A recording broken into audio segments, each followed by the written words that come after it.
Qui est vraiment Bouddha, dont on voit les statues un peu partout? Si tu as un savoir, ne l'emporte pas avec toi dans la tombe, partage-le. Alors déjà, il faut savoir que Bouddha n'est pas un nom, mais un titre qu'on accorde à ceux qui ont réalisé l'éveil, ceux qui ont atteint la sagesse suprême et qui perçoivent la réalité telle qu'elle, libérée de toute illusion. C'est le 28e Bouddha, Siddhartha Gautama, qui va nous intéresser ici, puisque c'est lui le fondateur du bouddhisme. Né autour du 5e siècle avant notre ère, Siddhartha est le fils d'un roi qui régnait dans une région au nord de l'Inde. À sa naissance, une prophétie dit que l'enfant deviendra soit un roi puissant, soit un grand maître spirituel. Son père souhaite faire de lui son digne successeur. C'est pourquoi on ne le laissera pas sortir du palais pendant 29 ans. On le fait vivre dans le luxe et l'abondance. On s'assure qu'il n'ait aucun contact avec une expérience négative qui pourrait le mener sur le chemin de la spiritualité. Mais Siddhartha finira quand même par sortir du palais un jour. Lors d'une promenade, il verra sur sa route un homme âgé, un autre malade. Il verra même une personne morte. Et ça sera un choc pour le jeune homme qui découvre l'existence de la vieillesse,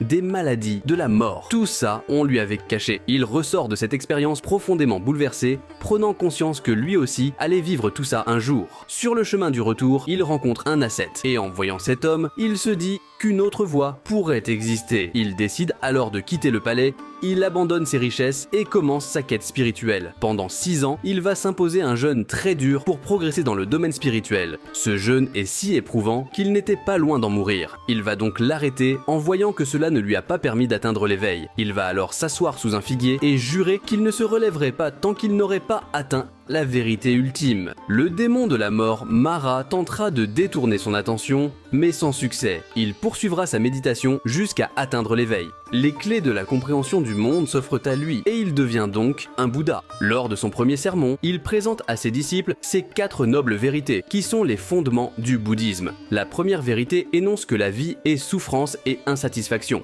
On souffre tous un jour d'un manque, de maladie, de solitude, d'une séparation. On est insatisfait de notre vie, de notre condition. La deuxième vérité voit l'origine de cette souffrance et de cette insatisfaction dans certaines émotions, dans la convoitise, l'avidité, la colère, l'orgueil, l'ignorance. Pire que ça, ces émotions façonnent négativement notre perception du monde, ce qui nous éloigne de la réalité. Il faut donc se débarrasser de ces mauvaises émotions pour ne plus souffrir et être constamment insatisfait. Pour y parvenir, il faut suivre le noble chemin octuple.